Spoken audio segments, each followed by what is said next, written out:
Gracias, amigos. De nuevo, Luis Medina en positivo, con el padre Raúl Adrián, joven sacerdote dedicado al tema de la fe. Ya hablábamos sobre la doctrina social de la Iglesia y hacías una remembranza muy interesante. En esa materia, el último documento que conocemos es la última encíclica del Papa Francisco. A ver, ¿qué nos puedes comentar de esa encíclica? Bueno, Fratelli Tutti, que traduce Hermanos Todos, fue publicada por el Papa Francisco el pasado 3 de octubre, en la víspera de la fiesta de San Francisco de Asís. San Francisco tenía la particularidad de llamar a todos hermanos, incluso a los animales, a los astros, hermano Sol, hermana Luna, y tenía ese gran sentido de fraternidad en sí. Sabemos que el Papa se ha inspirado en la figura de San Francisco de Asís para llevar su pontificado, por eso adoptó ese nombre.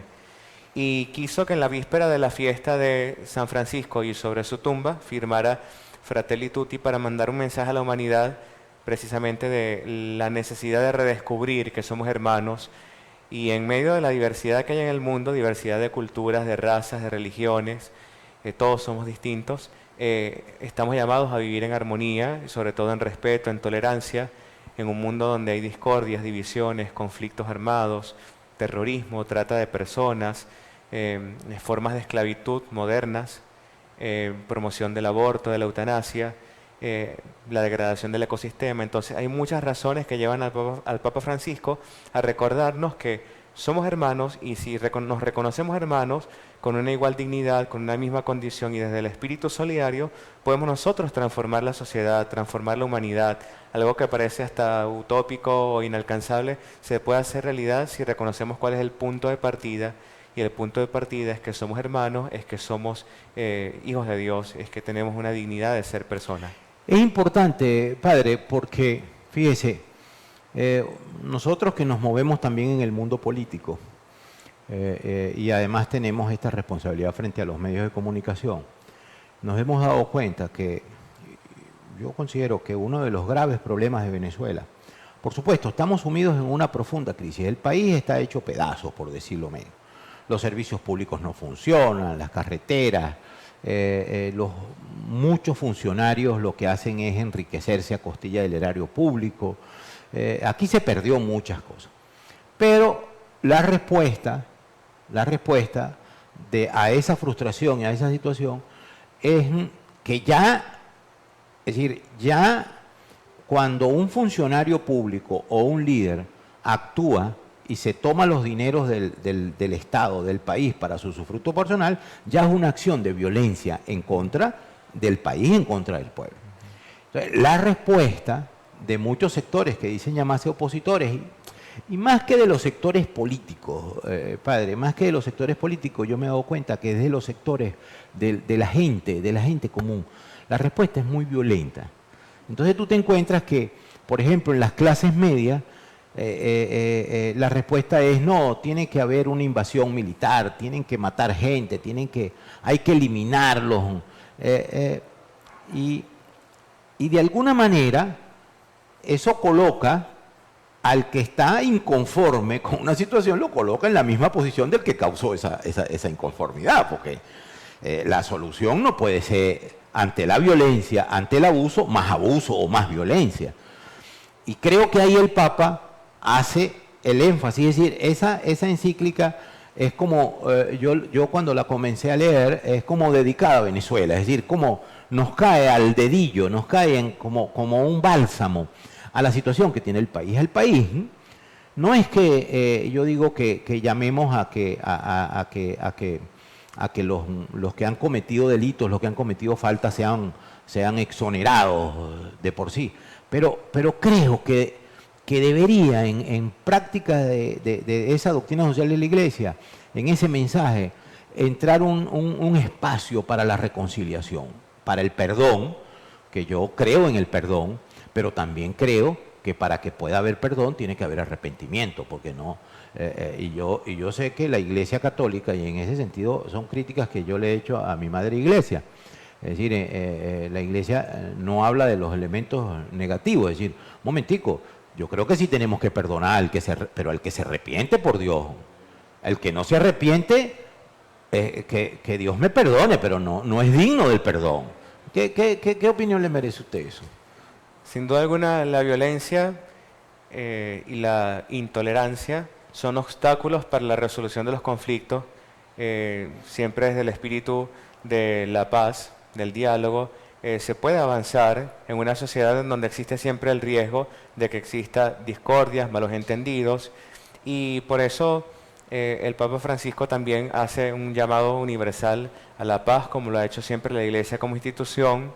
Recuerda también en los orígenes como en el episodio de Caín y Abel, la violencia generó todo un caos, la violencia entre hermanos. Y sirve ese pasaje bíblico como inspiración al Papa Francisco para enseñarnos que ese es el camino de la envidia, del egoísmo y de la violencia que se suscitó en el corazón de Caín. Que es el camino de la destrucción. Exacto, no resuelve nada. Así Y se es. nos olvida que entonces que el otro es mi hermano, que el otro es persona, Así es. y porque hay un espíritu egoísta que impide avanzar. Entonces la Iglesia como institución que defiende la dignidad de la persona y los principios de la doctrina social de la Iglesia, que son la dignidad de la persona, el bien común, el principio de solidaridad, subsidiariedad. Entonces se busca siempre que los conflictos se solucionen y hay maneras de hacerlo. El mismo Evangelio nos muestra el camino a través de la corrección fraterna y la referencia siempre está en Jesús, en la manera en cómo el Señor Jesús llevaba su trato para con los demás. En estos días he criticado yo en estos programas y en mi actividad inclusive parlamentaria en el Consejo Legislativo del Estado, digamos, la inobservancia digamos, de un acuerdo mínimo entre los factores que dirigen el gobierno y los factores que han dirigido, han representado la oposición política con respecto a la vacuna del COVID. Es decir, hay posibilidades de que si esos dos factores se ponen de acuerdo, no porque yo haya inventado esas reglas, es porque las circunstancias así lo dicen. Pues, es decir, los organismos internacionales dicen, bueno, pónganse de acuerdo. Si se ponen de acuerdo, tienen vacuna. Entonces, yo no entiendo, aunque hoy creo que vi por ahí por las redes sociales que parece que hay un posible acuerdo para que entre la vacuna. ¿Cómo no? Es decir, ¿cómo no vamos a salir? ¿Cómo nos vamos a olvidar que somos hermanos? ¿Y cómo nos vamos a olvidar de los que están padeciendo, de los enfermos? Y vamos a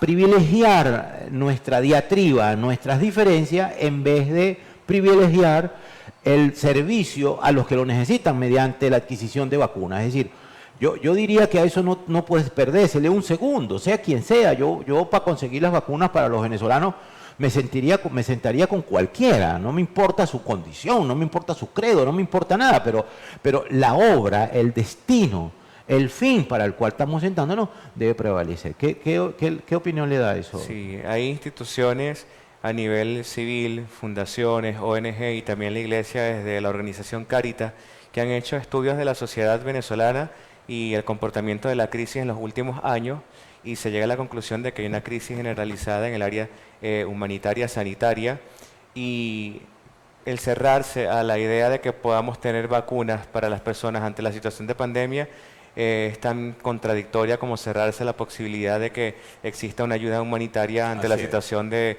En el pasado a Cáritas no le dejaron entrar una... Sí, ha habido algunos obstáculos para que la ayuda humanitaria a través de distintas organizaciones, entre ellas Cáritas, que es la que lleva adelante a la Iglesia a nivel internacional y a nivel nacional.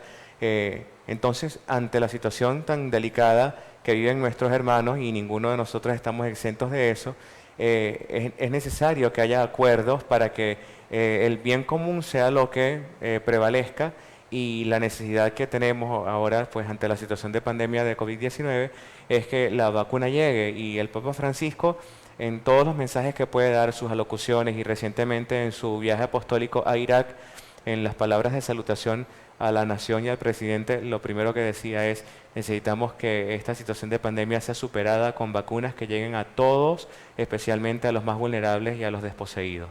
Ese es realmente, es decir, y por eso yo le decía, padre, que la doctrina social de la Iglesia, ahora que la estamos concentrando en ese planteamiento de la última encíclica del Papa Francisco, hermanos, somos hermanos todos, es decir, que nos tratemos como hermanos. En términos generales, ese es el planteamiento del Papa, que nos tratemos como hermanos, que actuemos como hermanos.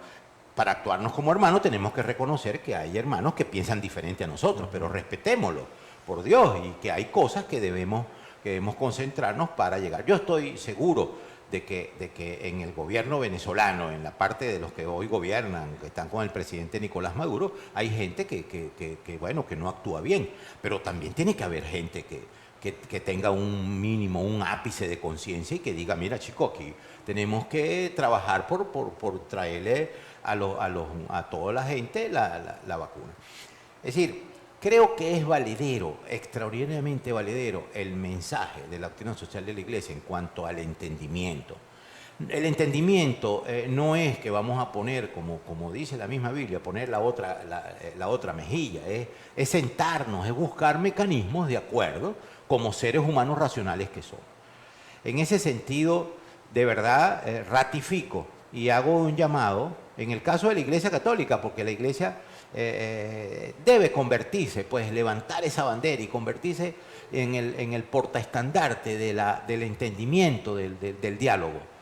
Ya regresamos, dentro de poco regresamos para seguir conversando con el padre Raúl Adrián. Nuestras redes sociales, @anzuategui.tv, @Lmedina Rosas por Instagram.